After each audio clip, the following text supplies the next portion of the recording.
This is KGW News at 5. And right now at 5 o'clock, the Portland community remembers Gert Boyle, celebrating the life of a Portland icon and one tough mother.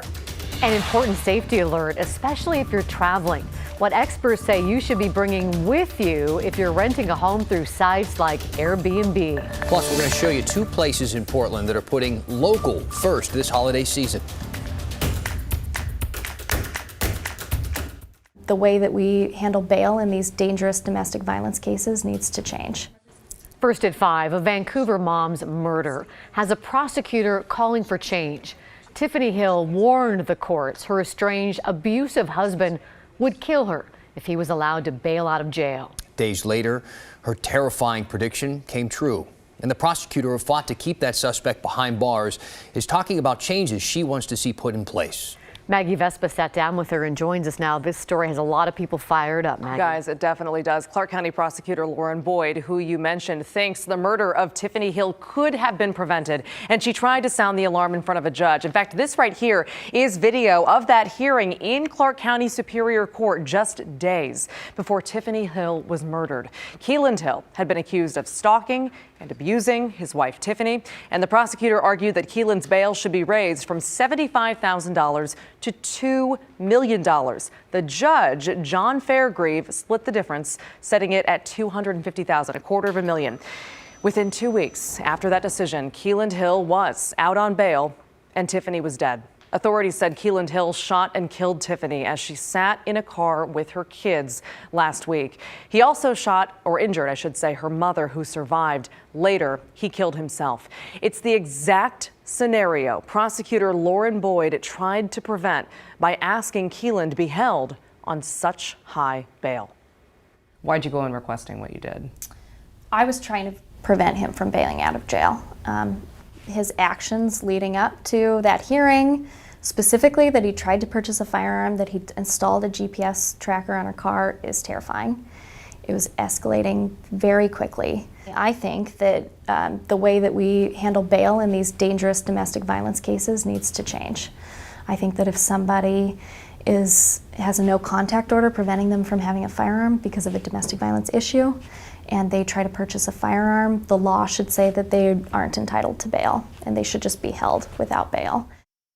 All right, so I do want to clarify that risk assessment that Boyd mentioned is a test the DA's office uses to gauge just how much of danger a victim is in. The highest possible score on it is a 41, and Boyd says anything above a 19 is a red flag.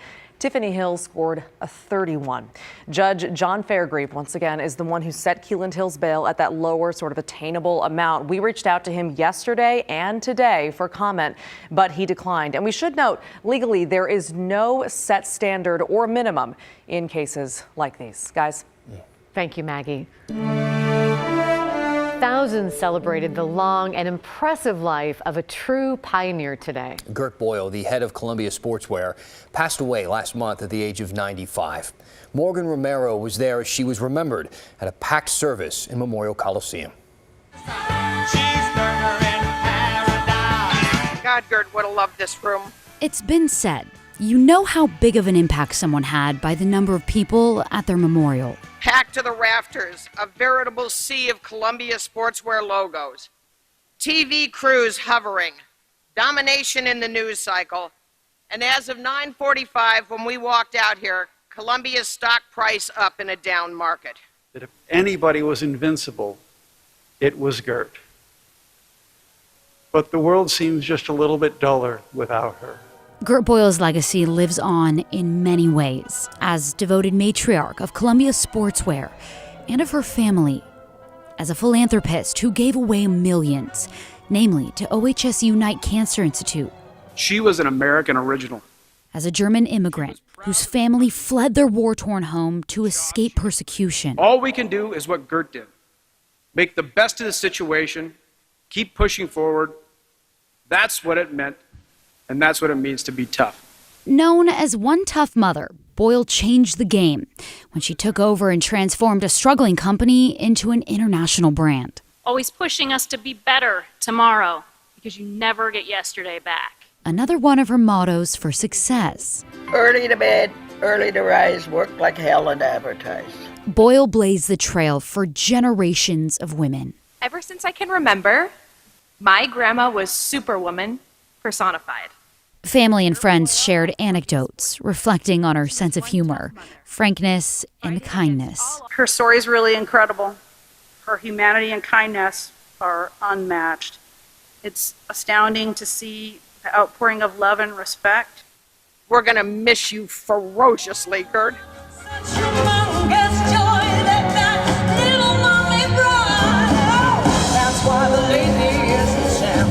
Morgan Romero, KGW News. Registering your vehicle in Multnomah County is about to get a lot more expensive.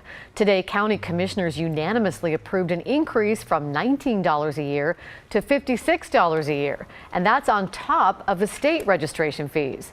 The rate increase will start in January of 2021. The money will be used to seismically retrofit the Burnside Bridge.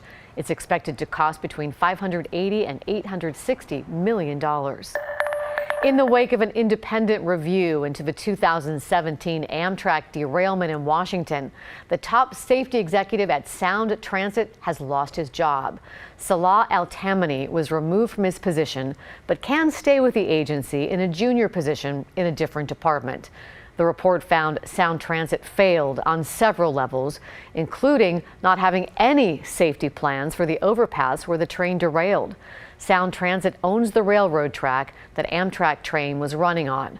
3 people died and dozens of others were hurt in that crash 2 years ago. The House is moving forward to draft articles of impeachment against President Trump, claiming that he abused his power and obstructed Congress. Republicans are calling it a partisan sham, claiming Democrats are putting party over country. Alice Barr has the latest from Washington. Good morning.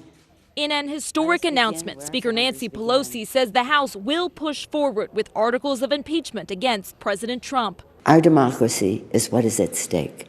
The president leaves us no choice.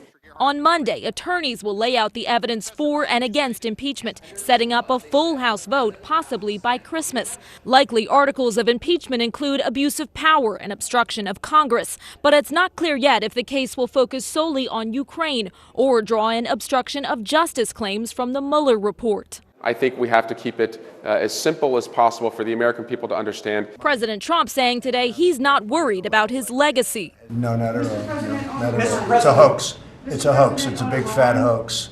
Urging Democrats, if they're going to impeach, do it now, fast, to get to a fair trial in the Senate, where he wants live witnesses called. Republicans accusing Democrats of fixating on impeachment. They have a timeline, but they have no proof. Speaker Pelosi insisting she's following the facts, bristling when a reporter asked if she hates President Trump. This is about the Constitution of the United States and the facts that lead to the president's violation of his oath of office. And as a Catholic, I resent your using the word hate in a sentence that addresses me. So don't mess with me when it comes to words like that. The president then accusing Pelosi of having a nervous fit. Tensions running as high as the stakes as Congress edges closer to impeachment. The public seems to be fed up with all the partisan hostility. A new USA Today survey shows 83% of Americans believe divisiveness and gridlock in politics are a big problem. In Washington, Alice Barr, NBC News. A scary holiday weekend for the family of actress Anna Faris is serving as a warning to everyone. What was supposed to be a fun family Thanksgiving at a rental home in Lake Tahoe turned into a potentially deadly situation. What they originally thought was altitude sickness turned out to be carbon monoxide poisoning. Many rentals don't have carbon monoxide detectors. Researchers found almost half did not. Experts are recommending anyone renting a home through a website like Airbnb should take their own carbon monoxide detectors with them. It's often called the silent killer because the gas is odorless and colorless, and inhaling it slowly suffocates victims. Symptoms include dizziness, headaches, and nausea.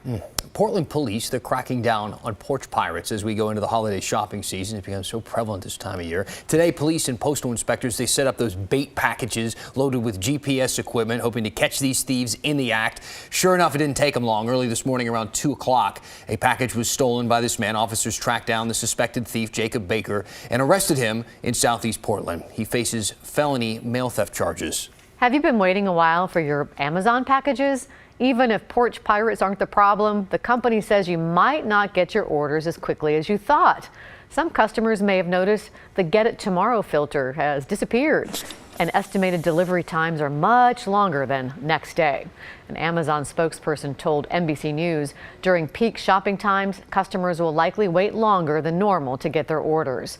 And since Black Friday and Cyber Monday also coincided with snowstorms across the country, shipments are backed up. Still ahead at 5 o'clock, helping small businesses become big businesses. We're going to tell you about a local program that's been a big success and getting local entrepreneurs off the ground, and it's about to get even bigger. Plus, is this the most successful campaign for a fruit ever? A new type of apple has made its way to our area. We'll find out if it's worth the $10 million marketing budget coming up. I tasted that during our 4 o'clock news. It was yummy. Really good. All right, look at this. Big swirl off the coast right now, like a giant apple crisp, right? The question is, will it be big enough to clean the air in the valley? We still have an air stagnation advisory. We'll talk weekend weather when we come back.